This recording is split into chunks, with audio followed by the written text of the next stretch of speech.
नमस्कार साथियों, हिंदी पद पर आपका स्वागत और अभिनंदन है। साथियों, हम उम्मीद कर रहे हैं कि आप लोग अपनी पढ़ाई में लगे होंगे और अच्छे से तैयारी कर रहे होंगे।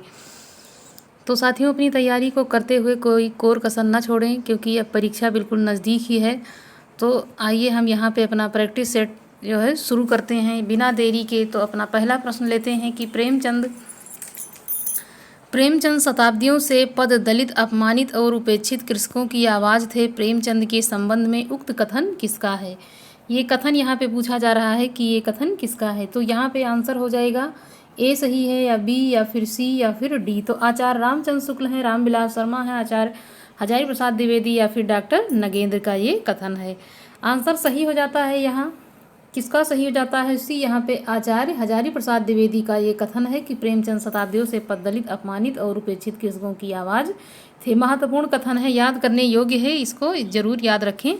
अगला यहाँ पे प्रश्न है कि महत्वाकांक्षा का मोती निष्ठुरता की सीप में पलता है, यह प्रसाद के किस नाटक का कथन है? आंसर हो जाएगा कि ए सही है, बी सही है, सी सही है, या फिर डी सही है। तो यहाँ पे जो आंसर सही हो जाता है वो यहाँ पे बी सही हो जाता है। चंद्रगुप्त से ये महत्वपूर्ण जो है नाटक प्रसाद जी का है, चंद्रगुप्त, वहाँ से ये लिया गया है।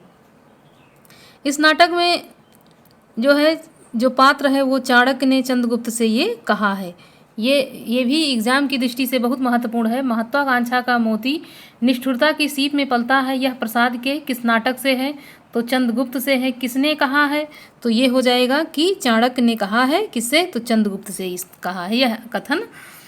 अगला है कि यह रक्तपात कब तक समाप्त होना है? दोनों पक्षों को खोना ही खोना है। उपर्युक्त पंक्तियां किस रचना में हैं? तो यहाँ पे आंसर सही हो जाता है कि ए सही है, बी सही है, सी सही है, या फिर डी। तो 7 गीत वर्ष, अंधेरे में, अंधा युग, या फिर कुरुक्षेत्र। तो यहाँ पे जो आंसर सही हो जाता है सी यहाँ पे सही हो जाता है। अंधा युग से ये लिया गया है कि यह रक्तपात कब तक समाप्त होना है, दोनों पक्षों को खोना ही खोना है। तो ये पंक्तियाँ अंधा युग से लिया गया है। अंधा युग का जो प्रकाशन हुआ 1955 में हुआ, 55 में हुआ। और किसने किया? तो इन धर्मवीर भारती की ये जो है काव्य संकलन है यहाँ पे। अगला यहाँ पे प्रश्न है कि बर्नार्ड शॉ का प्रत्यक्ष प्रभाव लेकर के सन 1935 ईस्वी में हिंदी में एकांकी नाटक की रचना किसने की है? तो यहाँ पे आंसर सही हो जाता है कि ए भुवनेश्वर प्रसाद, उदय शंकर भट्ट, राम कुमार वर्मा, या फिर उपेंद्र नाथ अस्क। तो यहाँ पे जो आंसर सही हो जाता है वो सही हो जाता है कौन सा? ए यहाँ पे भुवनेश्वर प्रसाद का ये यहाँ पे सही हो जाता है। सन 1935 में हिंदी एकांकी की रचना भुवनेश्वर प्रसाद ने किया।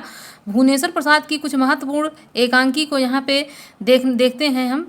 जैसे स्ट्राइक हो गया, कारवां हो गया, तांबे की कीड़े, शैतान, प्रतिभा का विवाह, ये कुछ महत्वपूर्ण एकांकी है। किसकी? तो ये भुवनेश्वर प्रसाद की हो जाएगी।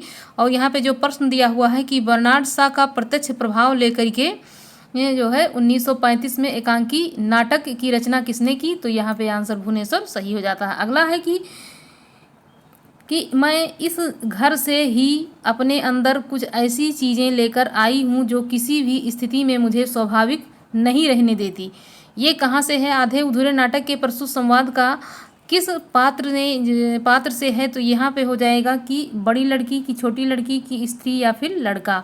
तो ये जो संवाद है ये यहाँ पे पूछा जा रहा है कि यहाँ पे किसका है? तो ये संबंध जो हो जाता है वो बड़ी लड़की का, यहाँ पे ये संवाद जो होता है वो स्त्री का यहाँ पे हो जाता है। किसका हो जाता है? तो यहाँ पे ये संवाद है वो स्त्री का हो जाता है। स्त्री का नहीं, बड़ी लड़की का हो जाता है। बड़ी लड़की का ये संवाद जो है वो हो जाता है। कहाँ से है संवाद? तो आधे अधूरे से ये संवाद है। यहाँ पे जो प्रश्न हमने जो है इस प्रैक्टिस सेट में जो भी लिया है, महत्वपूर्ण कथन या फिर पंक्तियाँ जो भी हैं, ये सब एग्जाम बदलते पैटर्न में किस प्रकार के प्रश्न पूछे जाते हैं, बिल्कुल हूबहू ऐसे ही प्रश्न वहाँ बनते हैं। तो यहाँ पे जो प्रैक्टिस सेट कराया जा रहा है ये मान के चलिए कि हो सकता है कि इसमें जो पूरा प्रैक्टिस सेट है वहाँ से आपको कम से कम 20 प्रश्न यहाँ से आपको देखने को मिल सकते हैं। अगला यहाँ पे है निम्नलिखित में से कौन फारसी नाटककार नहीं है? तो यहाँ पे हो जाएगा कि ए सही है, बी सही है, सी सही है, या फिर डी सही है। तो फारसी नाटककार नहीं यहाँ पे पूछा जा रहा है। तो यहाँ पे आंसर क्या सही होता है? यहाँ पे विपिन कुमार जो है ये अग्रवाल, ये फारसी नाटककार नहीं है। अंधा युग उद्धृत प्रस्तुत नाटक किस पात्र का है? तो मेरी ममता ही वहाँ नीति थी, मर्यादा थी, गंधारी, अश्वत्थामा, धृतराष्ट्र या फिर संजय। यहाँ पे ये आंसर जो होता है कौन सा सही हो जाता है, ये यहाँ पे है, तो यहाँ धृतराष्ट्र ये जो है सही हो जाता है। सी कि अंधा जो उद्धृत प्रस्तुत कथन किस पात्र का है, मेरी ममता ही वहाँ नीति थी, मर्यादा थी। तो ये धृतराष्ट्र का यहाँ पे जो है हो जाता है, धृतराष्ट्र जो कथन पात्र है वो उसका कथन यहाँ पे हो जाता है। अगला यहाँ पे प्रश्न है कि चंद्रगुप्त नाटक का कौन सा नारी पात्र चंद्रगुप्त के साथ प्रेम भाव नहीं रखती थी। तो यहाँ पे हो जाएगा कि सुभाषिनी है, कि कल्याणी है, कि कार्नेलिया है, कि या फिर मालविका है। तो यहाँ पे जो सुभाषिनी है वो चंद्रगुप्त नाटक की जो पात्रा है वो यहाँ पे चंद्रगुप्त से क्या करती है कि चंद्रगुप्त नाटक का कौन सा नारी पात्र चंद्रगुप्त के साथ प्रेम नहीं रखता है, तो सुभाषिनी नहीं रखती है। यहाँ पे एक प्रश्न और देखने को मिलता है कि जो सुहासिनी है, कल्याणी है, कार्नेलिया है, मालविका है, ये स्त्री पात्र हैं किसकी, तो ये चंद्रगुप्त जो नाटक है उसकी ये जितने भी यहाँ पे हैं स्त्रियाँ ये सभी उसी की पात्र हैं। अगला यहाँ पे प्रश्न पूछा जा रहा है कि अपने कुकर्म का फल चखने में कड़वा परंतु परिणाम में मधुर होता है, यह कथन किसका है। यह स्कंदगुप्त का है, प्रख्यात कीर्ति का है, मातृगुप्त का है या फिर भट्टारक का है। तो यहाँ पे आंसर सही हो जाता है डी, भट्टारक का ये कथन हो जाता है। भट्टारक का ये कथन यहाँ पे हो जाता है। यहाँ पे कथन और पात्र भी अब नए पैटर्न में पूछा जा रहा है कि फला ये कौन से पात्र जो है यहाँ पे प्रश्न बनता है और उससे प्रश्न पूछा जाता है। चंद्रावली नाटक के रचयिता यहाँ पे पूछा जा रहा है कि कौन है, तो जयशंकर प्रसाद हैं, धर्मवीर भारती हैं या फिर भारतेंद्र हरिश्चंद्र या फिर हरिकृष्ण प्रेमी। तो यहाँ पे आंसर क्या सही हो जाता है, यहाँ पे आंसर सही हो जाता है सी, भारतेंदु हरिश्चंद्र हैं। अगला यहाँ पे है कि नाटक का अभिनय रंगमंच के जिस अगले स्थान पर होता है उसका नाम क्या है। तो यहाँ पे रंगपीठ, रंगशीर्ष, नेपथ्य या फिर स्थल रंग। यहाँ पे क्या आंसर सही होता है, आंसर सही हो जाता है बी, इसको कहा जाता है रंगशीर्ष। नाटक का अभिनय रंगमंच के जिस अगले स्थान पर होता है उसको रंगशीर्ष कहा जाता है। अगला है कि रेडियो नाटककार के रूप में कौन सा लेखक अधिक प्रसिद्ध है। तो अधिक कौन यहाँ प्रसिद्ध है, तो चिरजीत हो जाते हैं, मोहन राकेश, जयशंकर प्रसाद या फिर सेठ गोविंद दास। तो चिरंजीत जो यहाँ पे पूछा जा रहा है वो यहाँ पे आंसर यहाँ पे कौन सा सही हो जाता है, ए यहाँ पे सही हो जाता है, चिरंजीत ही यहाँ पे हैं। तो ये जो चिरंजीत हैं ये अधिक प्रसिद्ध हैं किसके लिए, तो ये रेडियो नाटककार के रूप में अधिक प्रसिद्ध हैं। इनके द्वारा रचित नाटक तस्वीर, उसकी, अभिमन्यु, चक्रव्यूह आदि इनके कुछ महत्वपूर्ण नाटक हैं और ये थोड़ा नए हैं इसलिए परीक्षा में पूछे जाने की संभावना इनकी रहती है। उत्तरा किसकी कृति है, तो यहाँ पे हो जाएगा कि ये हजारी प्रसाद द्विवेदी हैं, रामचंद्र शुक्ल, गणपत चंद्रगुप्त या फिर राम कुमार वर्मा। तो यहाँ पे जो आंसर सही हो जाता है डी हो जाता है, राम कुमार वर्मा का ये राम कुमार वर्मा की कृति है जो राम कुमार वर्मा का नाटक है। राम कुमार वर्मा ने हिंदी में सर्वप्रथम पश्चिमी नाट्य विधान को ध्यान में रखकर बादल की मृत्यु 1930 एकांकी की रचना की। इसके द्वारा रचित कृतियाँ, इनके द्वारा जो रचित कुछ महत्वपूर्ण कृतियाँ हैं जिसमें है चित्ररेखा, चंद्र किरण है, राजरानी है, सीता है, पृथ्वी राज की आंखें हैं, एकलव्य है, उत्तरायण है या फिर साहित्य शास्त्र, संकेत या फिर आकाशगंगा। यहाँ पे जो भी यहाँ पे बताए गए हैं सारी एकांकी किसकी है, तो यहाँ पे राम कुमार वर्मा की है। और आधुनिक युग का जो नाटक एकांकी का जनक कहा जाता है वो भी राम कुमार वर्मा को ही कहा जाता है। अगला यहाँ पे है पंडित जवाहरलाल नेहरू और ब्रह्मवर्त के पृथु के बीच विलक्षण साम्य किस नाटक में है। तो यहाँ पे हो जाएगा कि ये कोणार्क से है, कि शारदिया से है, कि भारत दुर्दशा से है या पहला राजा। तो पंडित जवाहरलाल नेहरू ब्रह्मवर्त के पृथु के बीच विलक्षण साम्य किस नाटक में है, तो यहाँ पे आंसर सही हो जाता है कौन सा, डी सही हो जाएगा।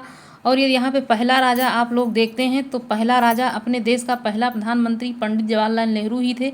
उसी से यदि कोई कथन पूछा जाता है तो उसी से रिलेट करके पहला राजा पंडित जवाहरलाल नेहरू ऐसे करके उसको याद करेंगे तो आसानी से याद हो जाता है।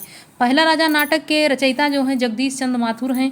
इनके कुछ और नाटक भी हैं जैसे पहला राजा हो गया, कोणार्क हो गया, शारदिया, रघुकुलडीह, दशरथ नंदन। इनके यही 3-4 जो है यहाँ पे नाटक यही महत्वपूर्ण है और यही घूम फिर के जो है प्रश्न के रूप में बन जाता है। भारत में सबसे पहला पश्चिमी रंगमंच की स्थापना हुई तो कहाँ हुई? ये यहाँ पे मुंबई में हुई, उज्जैन में हुई, बंगला में या फिर कर्नाटक में। तो यहाँ पे कब कहाँ हुई? तो यहाँ पे आंसर सही हो जाता है कौन सा? यहाँ पे सी सही हो जाता है कि ये बंगला में हुई। अंग्रेजों द्वारा प्रथम रंगशाला प्ले हाउस नाम से सन 1976 ईस्वी में कलकत्ता में स्थापित किया गया।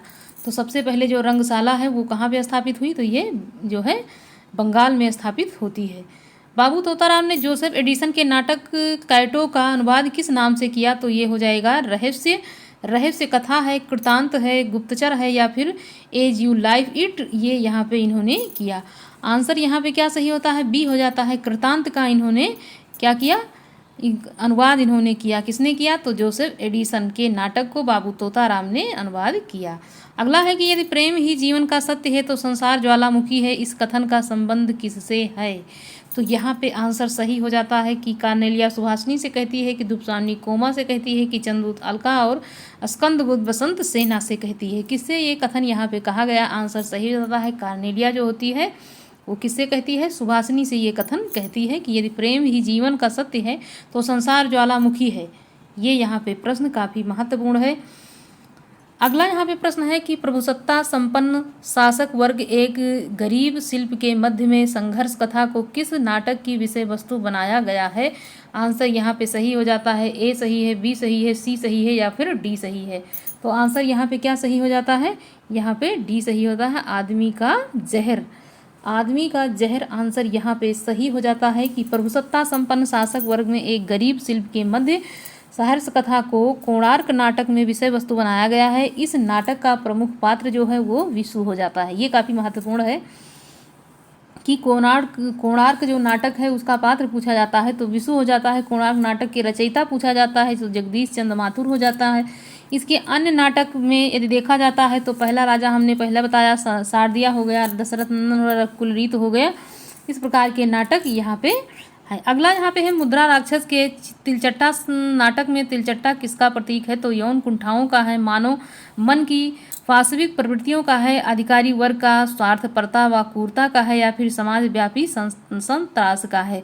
आंसर सही हो जाता है इसका कौन सा? तो यहाँ पे तिलचट्टा का जो प्रतीक है वो यौन कुंठाओं को यहाँ पे स्थान दिया गया है। अगला यहाँ पे है भारतेंद्र ने अपने किस नाटक को नाटक रासक या लास्य रूपक कहा है? यहाँ पे आंसर क्या सही होता है? ए या फिर बी या फिर सी या फिर डी। काफ़ी महत्वपूर्ण है इन मतलब जो यहाँ पे भारतेंद्र हरिश्चंद्र के जो नाटक हैं उसको अच्छे से याद करना होगा ताकि परीक्षा में कोई दिक्कत ना हो। यहाँ पे इन्होंने कुछ जो है नाटक स्वयं के लिखे हैं और कुछ इनका अनुवाद रहता है, वही पूछा जाता है कि कौन सा इनका इन्होंने अनुवाद किया है, कौन सा इन्होंने खुद का लिखा हुआ इनका नाटक है। भारतेंद्र हरिश्चंद्र जो है 1850 से 1885 से नाटक भारत दुर्दशा, 1880 ईस्वी को नाट्य रासक या लास्य रूपक कहा है। इस नाटक में भारतवर्ष के तत्कालीन परिस्थिति का चित्रण अंग्रेजी राज्य के अप्रत्यक्ष निंदा की है। किसके माध्यम से? तो जो वो नाटक है भारत दुर्दशा में अप्रत्यक्ष रूप से अंग्रेजों की इन्होंने बहुत जम करके यहाँ पे क्या किया है, उनकी निंदा की है। और किस प्रकार से? तो अप्रत्यक्ष रूप से इन्होंने इसमें किया है। अगला यहाँ पे प्रश्न लेते हैं कि निम्नलिखित में से किस एकांकी में संयुक्त परिवार की समस्या को उठाया गया है? तो यहाँ पे ए होता है, बी या फिर सी या फिर डी। आंसर सही हो जाता है इसमें कौन सा? यहाँ पे सही हो जाएगा आंसर सी, सूखी डाली। निम्नलिखित में से किस एकांकी में संयुक्त परिवार की समस्या उठाया गया? तो सूखी डाली में इन्होंने समस्या को उठाया है। सूखी डाली उपेंद्र नाथ अश्क का एक जो है क्या है, निम्नलिखित में से ये एकांकी है। तो एकांकी जो है उपेंद्र नाथ अश्क की एकांकी है, सन 1910 से 96 की एकांकी है। इसमें संयुक्त परिवार की समस्या को उठाने का प्रयास किया गया है। इसमें परिवार में कैसे सभी को संतुष्ट करते हुए एकता के सूत्र में बांध कर रखा जा सकता है, ये इसमें बताने का प्रयास इन्होंने इस एकांकी में किया है। तो किसने किया है? उपेंद्र नाथ अश्क जी ने किया है। किस एकांकी में? तो सूखी डाली में। कोर्ट मार्शल नाटक की समाज की किस समस्या पर आधारित है? तो यहाँ पे आंसर सही हो जाता है कि यहाँ पे जातिवाद है, नारी शोषण है, युद्ध की समस्या या फिर सांप्रदायिकता। तो यहाँ पे जो आंसर सही हो जाता है, क्या सही होता है? ए यहाँ पे सही हो जाता है, जातिवाद कोर्ट मार्शल नाटक का यहाँ पे किया गया है। कोर्ट मार्शल नाटक 1991 में लिखा गया है। स्वदेश दीपक का प्रसिद्ध नाटक है। इसमें वर्ग एवं जाति का भयावह रूप यहाँ पे देखने को मिलता है। और इसका जो मुख्य पात्र है वो कौन है, तो यहाँ पे मुख्य पात्र उसका रामचंद्र हो जाता है। अगला यहाँ पे है शीलवती सुरेंद्र वर्मा के किस नाटक की पात्रा है, तो सेतुबंध से है। सूर्य की पहली किरण, सूर्य की अंतिम किरण से सूर्य की पहली किरण तक, आठवां सर्ग या द्रौपदी। यहाँ पे कौन सा आंसर सही हो जाता है, बी आंसर सही हो जाता है। सूर्य की अंतिम किरण से सूर्य की पहली किरण तक जो है ये यहाँ पे आंसर सही हो जाएगा। सूर्य की अंतिम किरण से सूर्य की पहली किरण तक किसका नाटक है, तो ये सुरेंद्र वर्मा का ये नाटक है। यहाँ पे शीलवती उसी की पात्र है। अगला यहाँ पे जितने भी नाटक दिख रहे हैं ये सब सुरेंद्र वर्मा के ही नाटक हैं। सेतुबंध, आठवां सर्ग, द्रौपदी, ये सब उन्हीं के नाटक हैं। अगला यहाँ पे प्रश्न है कि समझदारी आने पर यौवन चला जाता है, जब तक माला गूंथी जाती है फूल कुम्भला जाते हैं। जयशंकर प्रसाद किस कृत नाटक चंद्रगुप्त नाटक का उक्त संवाद किस पात्र द्वारा बोला गया है, तो यहाँ पे बहुत महत्वपूर्ण कथन है कि ए सही हो जाता है, बी या फिर सी या फिर डी। आंसर सही हो जाता है इसमें बी कि चाणक्य कहता है कि समझदारी आने पर यौवन चला जाता है और जब तक माला गूंथी जाती है तब तक फूल कुम्भला जाते हैं। ये जयशंकर प्रसाद के चंद्रगुप्त नाटक से लिया गया है। साथियों यहाँ पे अगला प्रश्न लेते हैं कि मध्य वर्ग की पारिवारिक समस्या को दर्शाने वाला नाटक कौन सा है। जन्मेजय का नागयज्ञ, अंधा युग, आधे अधूरे या फिर तमस। यहाँ पे आंसर क्या सही हो जाता है, आंसर यहाँ पे सही हो जाता है सी। यहाँ पे आंसर आधे अधूरे, यहाँ पे आंसर सही हो जाता है। अगला प्रश्न है आधे अधूरे यदि पूछा जाए किसका नाटक है, तो ये मोहन राकेश का नाटक हो जाता है। ये मध्य वर्ग की पारिवारिक समस्याओं को दर्शाने वाला नाटक है। आधे अधूरे नाटक की जो है नील का पत्थर यहाँ पे साबित हुआ है। मोहन राकेश के अन्य कुछ नाटक यहाँ पे हम बताना चाहेंगे कि उसमें आषाढ़ का एक दिन, लहरों का राजहंस आदि इनका नाटक है। जबकि जन्मेजय का नागयज्ञ जो है वो जयशंकर प्रसाद का नाटक है। अंधा युग तो सब लोगों को पता ही होगा कि ये धर्मवीर भारती द्वारा रचित नाटक है। तमस भीष्म साहनी द्वारा रचित एक नाटक है। अगला यहाँ पे प्रश्न है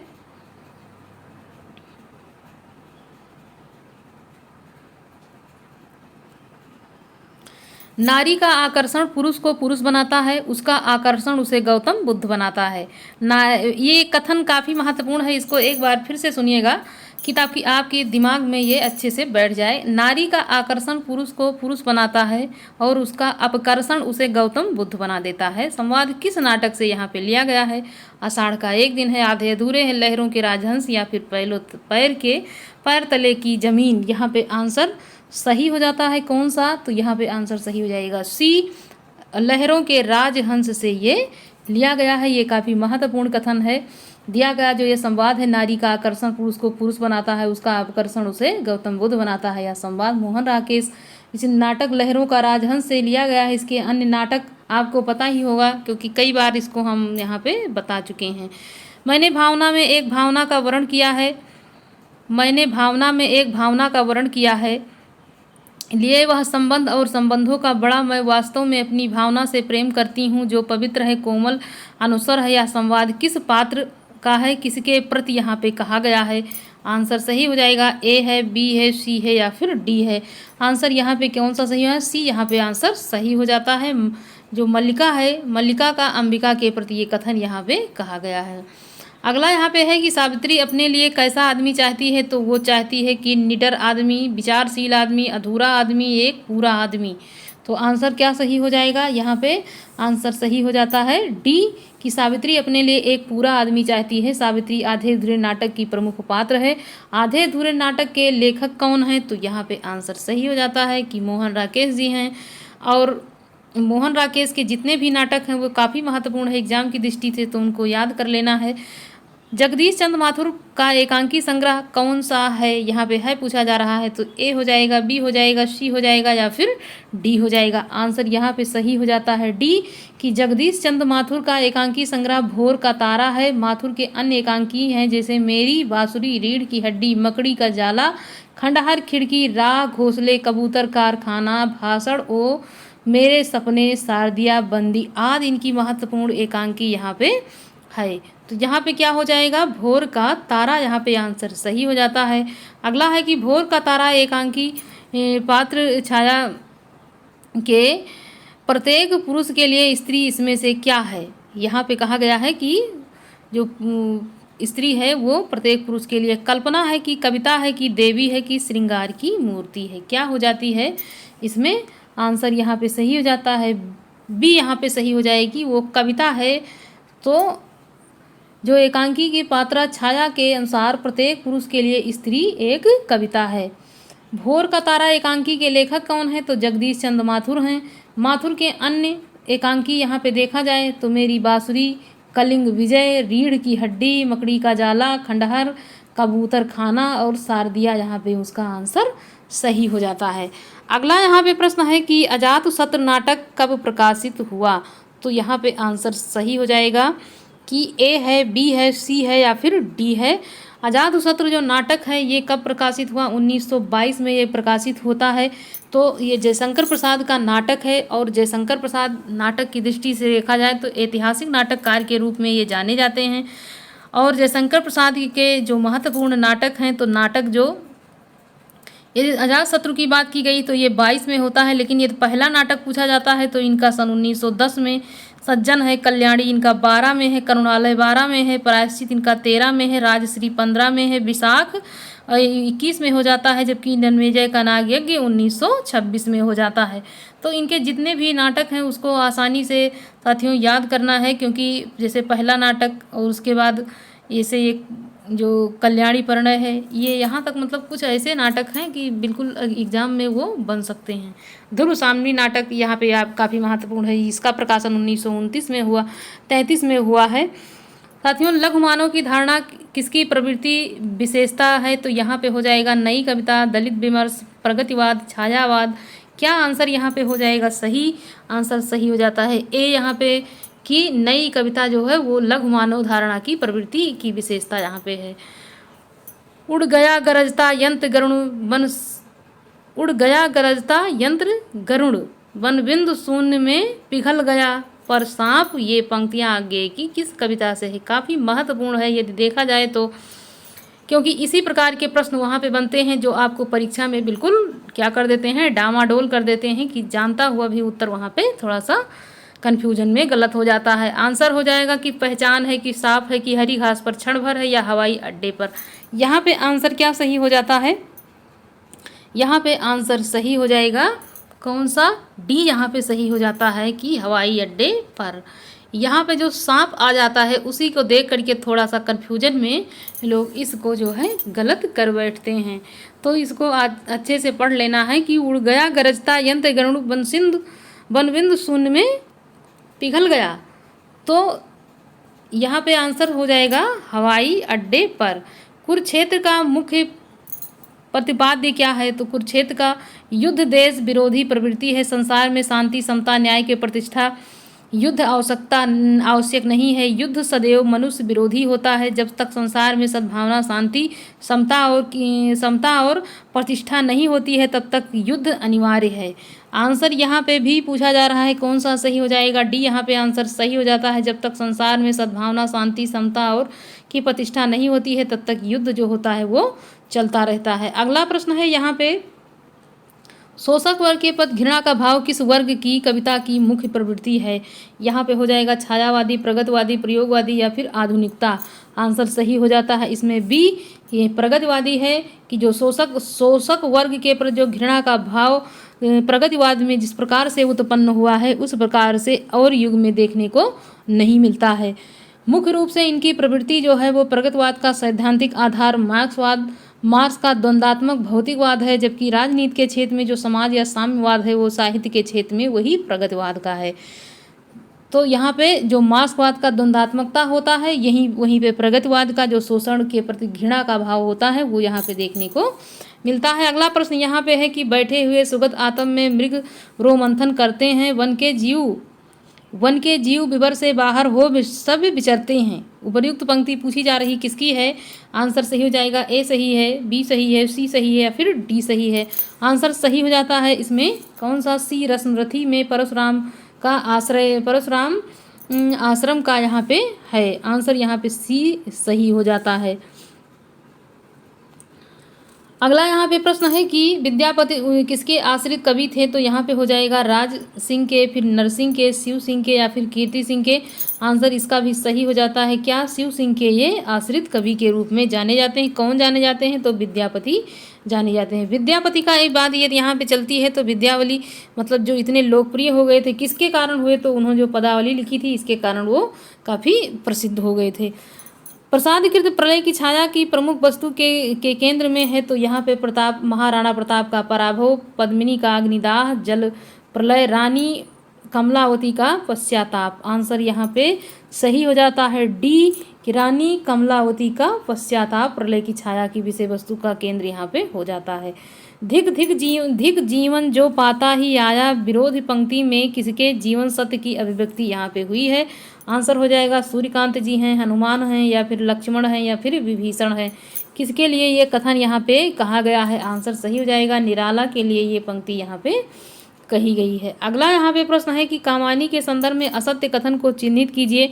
यह कृति अभेद मूलक अद्वैत का शंखनाद करती है। यह नारी सृष्टि के लिए संजीवनी है। इसकी कृति में मानवीय संवेगों की उदांतीकरण नहीं है। यह शाश्वत जीवन और मानुष कल्याण का काव्य है। आंसर यहाँ पे कौन सा सही हो जाता है। सी आंसर यहाँ पे भी इस कृति में मानवीय संवेगों का उदांतीकरण नहीं है। अगला है कि प्रथम रश्मि का आना रंगीन तूने कैसे पहचाना पंक्ति किसके द्वारा लिखी गई है। यहाँ पे है प्रसाद की है, पंत की है, महादेवी वर्मा की है या फिर निराला की है। आंसर सही हो जाता है इसमें बी कि ये पंत की पंक्ति है कि प्रथम रश्मि का आना रंगीन तूने कैसे पहचाना। तो यह पंक्ति यहाँ पे किसकी हो जाएगी, पंत जी की पंक्तियाँ हैं। आंसर यहाँ पे बी सही हो जाता है। अगला यहाँ पे है कि इसमें से कौन सा कवि अपने रचना काल के अंतिम दौर में प्रगतिवाद के भौतिक दर्शन के साथ साथ अरविंद दर्शन से प्रभावित है। काफ़ी महत्वपूर्ण प्रश्न ये भी यहाँ पे है। तो यहाँ पे हो जाएगा कि जयशंकर प्रसाद जी हैं या फिर निराला जी, सुमित्रानंद पंत हो जाएंगे या फिर निराला जी या फिर रामधारी सिंह दिनकर हो जाएंगे। आंसर यहाँ पे सही हो जाता है अरविंदवाद से कोई यदि प्रभावित हुआ है अंत में जाके तो सुमित्रानंद पंत जी हैं। आंसर यहाँ पे बी सही हो जाता है। यदि पंत जी को देखा जाए तो ये प्रकृति के सुकुमार कवि के रूप में जाने जाते हैं और इनकी रचना काल के दौर में प्रगति के भौतिक दर्शन के साथ साथ इन्होंने अरविंद दर्शन से भी इनको प्रभावित किया। इनकी कुछ कृतियाँ यदि देखा जाए तो उच्चवास है, ग्रंथि है, पीड़ा है, वीणा है, पल्लव है, गुंजन है, युगांत, युगवाणी, ग्राम्य आदि। युगांत इनकी जो है तो ये जो है ये प्रगतिवाद की कविता और मतलब जो छायावाद की अंतिम कविता के रूप में और प्रगतिवाद की पहली कविता के रूप में युगांत को जाना जाता है। इसीलिए इसका नाम युगांत है क्योंकि एक युग का अंत करके ये दूसरे युग का शुरुआत यहाँ पे हो जाती है। जबकि जयशंकर प्रसाद समरसतावाद और आनंदवाद दर्शन से प्रभावित हैं। इनकी प्रमुख काव्य कृतियों में देखा जाता है तो उर्वशी है, वन मिलन है, प्रेमराज, शोकाश्वास, कामायनी आदि इनकी है। यदि सूर्यकांत त्रिपाठी जी को देखा जाए तो ये मुक्त छंद के प्रवर्तक माने जाते हैं। इनकी प्रमुख कुछ कृतियां हैं तो राम की शक्ति पूजा हो जाएगा, परिमल सरोज स्मृति हो जाएगा। तो यहाँ पे हुंकार और रसवंती ये कुरुक्षेत्र ये रामधारी सिंह दिनकर की हो जाएगी। अगला यहाँ पे प्रश्न हम लेते हैं, द्विवेदी युग का वह कौन सा कवि है जिसने सारी रचनाएं ब्रज भाषा में की है। ये भी महत्वपूर्ण है। तो ये जगन्नाथ दास रत्नाकर, गया प्रसाद शुक्ल स्नेही, माखनलाल चतुर्वेदी या फिर बालकृष्ण शर्मा नवीन। तो जो अयोध्या जो रत्नाकर जी हैं इन्होंने अपनी जितनी भी कविताएं हैं वो द्विवेदी युग में किसमें लिखी हैं, तो इन्होंने सारी अपनी कविताएं जो हैं वो ब्रज भाषा में लिखी है। और रत्नाकर उर्दू में जकी नाम से कविता लिखते थे। ये भी महत्वपूर्ण है कि ये जकी नाम से उर्दू में कविता लिखते थे। गंगा अवतरण, उद्धव शतक, हरिश्चंद्र, हिंडोला, सिंगार लहरी, कल काशी, वीराष्टक इनकी कुछ महत्वपूर्ण कृतियाँ हैं। जिसके लेखक पूछा जाए तो यहाँ पे रत्नाकर जी हो जाता है। किस साहित्यकार ने राष्ट्र मातृभूमि को सगुण मूर्ति सर्वेश की कह इनकी वंदना की है। तो यहाँ पे आंसर हो जाएगा ए सही है, बी सही है, सी सही है या फिर डी सही है। आंसर यहाँ पे कौन सा सही हो जाता है, यहाँ पे आंसर सही हो जाता है ए कि मैथिली शरण गुप्त ने इसको कहा है। अगला यहाँ पे है कि कविता प्रभावशाली रचना तो पाठक का या श्रोता के मन पर आनंददायी प्रभाव डालती है। काव्य के संबंध में यह विचार किसका है। यहाँ पे आंसर हो जाएगा कि आचार्य हजारी प्रसाद द्विवेदी, आचार्य रामचंद्र शुक्ल, जयशंकर प्रसाद या फिर महादेवी वर्मा। तो यहाँ पे जो आंसर सही हो जाता है वो सही हो जाता है आचार्य हजारी प्रसाद द्विवेदी का, ये यहाँ पे हो जाएगा। आत्माराम के छद्म नाम से आचार्य हजारी प्रसाद द्विवेदी की आलोचना किसने लिखी है? तो यहाँ पे हो जाएगा कि ए है, बी है, सी है या फिर डी है। तो आंसर जो यहाँ पे सही हो जाता है वो हो जाता है बी। यहाँ पे सही हो जाता है बाबू बाल मुकुंद गुप्त, यहाँ पे आंसर सही हो जाएगा। अगला यहाँ पे प्रश्न है कि रीत काल के सर्वांग निरूपण कवि वह हैं जिन्होंने काव्य के समस्त अंगों का विवेचन अपने ग्रंथों में किया है। अतः निम्नलिखित में से रीत काल का कौन सा ऐसा कवि नहीं है जिसकी गणना सर्वांग निरूपण कवियों में की जाती है? तो यहाँ पे कौन सा कवि वो हो सकता है जिसने सर्वांग निरूपण में जिसकी गणना कवियों में उसकी गणना नहीं होती है? तो यहाँ पे आंसर सही हो जाएगा सी, मतीराम जो हैं उनका सर्वांग निरूपण में उनकी गणना नहीं होती है। सगुण अलंकारन सहित दोष रहित जो होए शब्द अर्थ ताको कवित विबुध कहत सब को। यहाँ पे जो पंक्ति है ये पूछा जा रहा है किसकी है?